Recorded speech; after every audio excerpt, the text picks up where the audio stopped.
Boker Tov to everyone in the Dia Kehillah.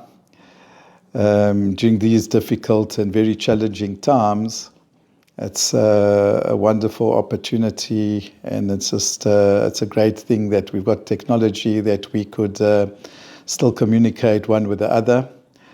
I was thinking that there's an interesting explanation concerning a pasuk in Tehillim that we say every single day in the morning in the Psukei de Zimra. We say over there that HaKadosh Baruch Hu dispatches His command and earthward, and we say the words in the Tehillim, it's Hanoten Shelek Katzamer Kafor Ka'efer Yefazer. What it means is that Hashem provides snow like fleece, and He scatters frost like ashes. One of the perushim to this pasuk is that HaKadosh Baruch Hu provides snow, but only if there's fleece in order to be warm and to somehow protect ourselves from the snow.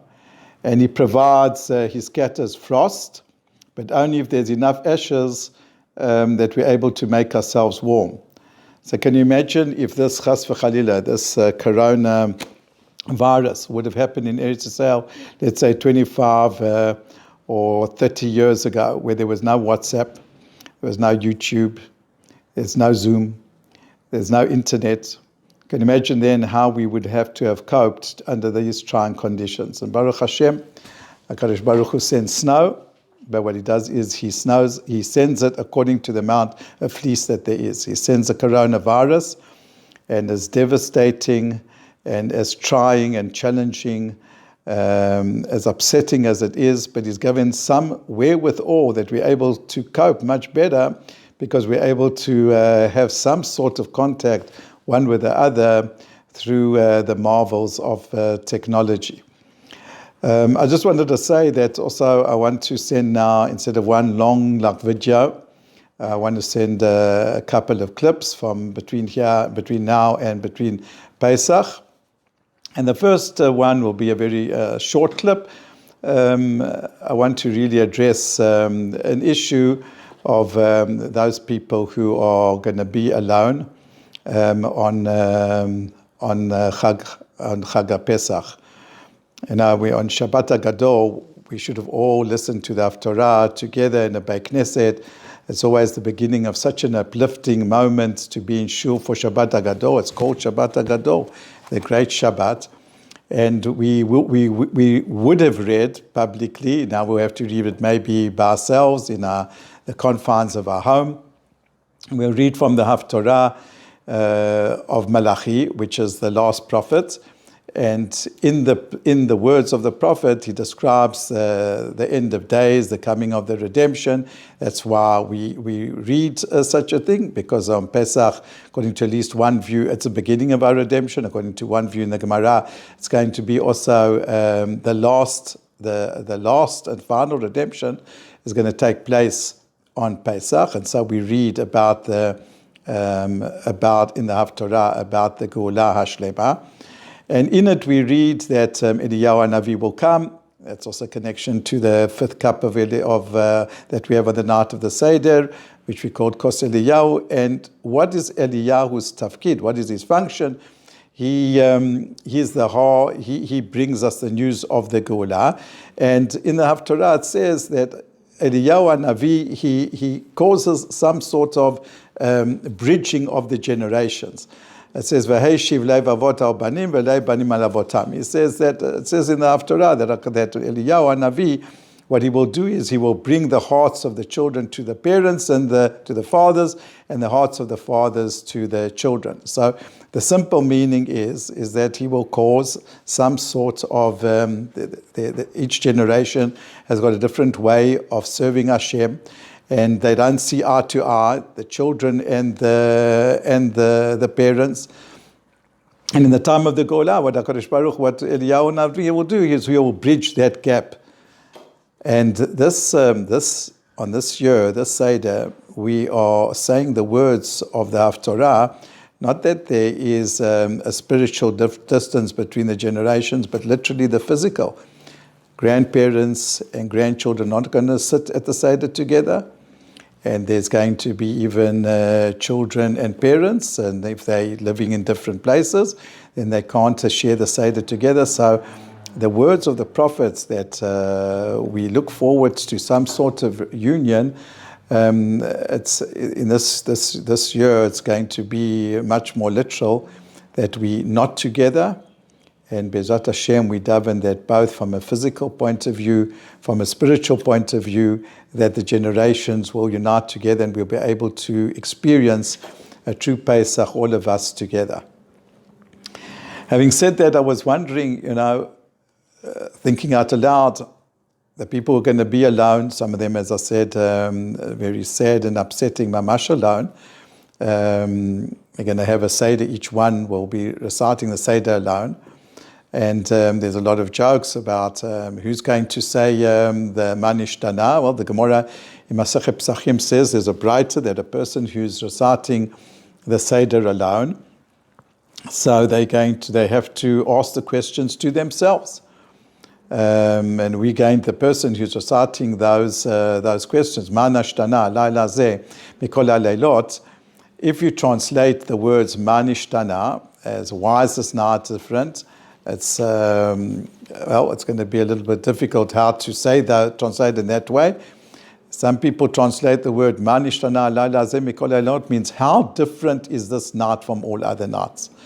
And then the person saying it, all of us saying this Ma Nishtana this year, when we say how different is this night from all other nights, we are going to have in mind not only is how different is this night from all the nights of the year, but how different is this Pesach from all the other Pesachim that we've celebrated until now. That's how we'll say, Ma Nishtana halayla hazeh mikol haleilot.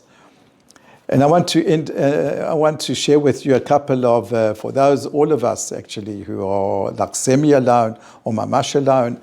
So what's the point of the Haggadah having to start off with a Ma Nishtana when I'm the only one around? What's the point of asking a question? How is this not different when I'm speaking actually only to myself? And I once saw a very interesting, a fascinating explanation, Balamdanut, of a person in Miami. Maybe you know him. His name's Rav Yochanan Shlita, I think a great Lamdan, Tamid Chacham. And he explained actually the etymological meaning of the word she'ela. You see, the word she'ela means a question, and the word she'ela also means to borrow. And therefore, when we ask a question, we are actually, the question that we're asking on the night of the Seder is that we're asking like we're borrowing. Now, what is the act of borrowing? When a person borrows from something, what is he doing? He's actually testing how connected and how loving is the person that he's asking the item from. When I want to borrow something, I'm not asking for a loan. I'm asking that you should give something to me for free for a certain amount of time. So who do I ask when I want to borrow something? Who do I ask? I ask from someone who I think is my friend. He's someone who cares for me, and I say, listen, can I borrow this and this for you? That's what the word borrowing she'ela is. So it's to a she'ela. A question is like an act of borrowing in which we're testing HaKadosh Baruch Hu, to what extent are you committed to the Jewish people? So when we say Ma Nishtana halayla hazeh mikol haleilot, and we ask the 4 questions, we're asking 4 questions in which we are asking Hashem, and we're demonstrating through these questions, we're probing, right, to what extent is Hashem committed to the Jewish people? And the answer is one of Haggadah, in which we give an answer, and the answer then is the most spectacular and dramatic way in which we see how far Kadosh Baruch Hu is committed to the Jewish people. We say at one part of the Haggadah that HaKadosh Baruch Hu, even though we're not deserving, this is a current theme that goes on in Pesach. The word Pesach, in fact, Rashi says, means to have mercy.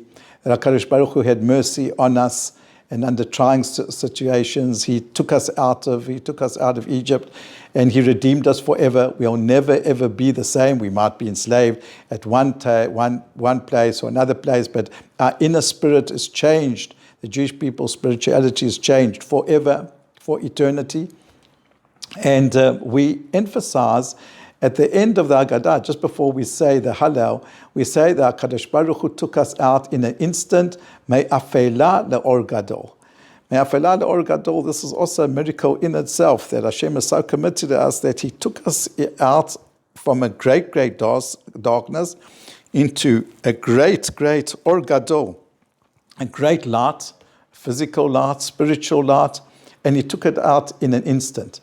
Now you remember, not so many years ago, I don't remember exactly the date, but there were some miners from Chile who were trapped underground in a mine. And remember the pictures on the television? You remember that they had to come out very, very slowly. They had to come out with masks. They weren't allowed to be in any light at all, because if they were subjected to a certain amount of light after being, I don't know how many months was it that they were trapped underground until they were released. So then they would have been blinded. And here the Torah tells that the Haggadah tells us that HaKadosh Baruch Hu took us out in an instant from a great, terrible darkness into a great, spectacular, wonderful light. And He took it out all in an instant. So when we sit down by ourselves, for all those who are sitting literally by themselves, and thinking about the meaning of saying these questions to themselves. So remember, what you're really doing is you're asking the questions, and you are asking questions in order to strengthen your and all of ours emunah, faith. And you're saying tonight, when I'm by myself on this great night, HaKadosh Baruch Hu, how committed the she'elah? I want to test out. I want, like a person who's borrowing from a very great and sincere friend, how committed are you to the Jewish people? And then you read to the Haggadah to yourself. And then you go into the explanations of the Haggadah, which is so many. And you strengthen your faith in what HaKadosh Baruch Hu does, that He took us out of Egypt, and He did it in an instant. Change us, giving us a light which changed us forevermore. This is the great yesod of the Ma Nishtana, of one of the things that we can do and we can feel like very intensely, even though we are alone. And I'd like to just add on that this is what Rav Dessler says. He says, the brighter in the Gemara, when it speaks about these four questions, and it says that if a person's by himself, he asks these questions even to himself. If there's a group of Talmidei Chachamim, they also ask the one to the other. And Rav Dessler asks that, how can it be that Talmidei Chachamim, who are asking one to the other, they should ask the same type of question as a case where there's a young child and he's asking those questions? How can the text and the nusach of the questions that we ask by ourselves or between two Talmidei Chachamim or a young child, how can they all be the same? And Rav Dessler answers, because what we're doing on the night of Seder is, this is the night in which we inculcate and strengthen our faith in emunah. And therefore, what we're doing is, when we ask these questions, even if a person's a Talmid Chacham, his intellect knows what the answer is. But on the night of the Seder, we have to take that intellect, vashevot levavecha, and we have to now direct it to our hearts. We have to inculcate it into our heart. We have to strengthen the intellect and then bring it back into our emotions and into our heart and to our ratzon. And that we can do even by ourselves. We can sit now and use the Seder night as a way in which to that's what Hashem wants us to do. That's the mitzvah.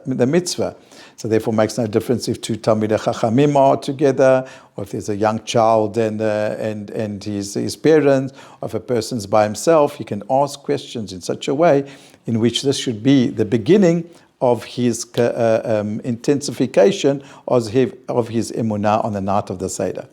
So, dear Kehila, I'm really missing you, all of you. I wish I could be more with you. And we're looking very, very forward to the time that the shul will open again.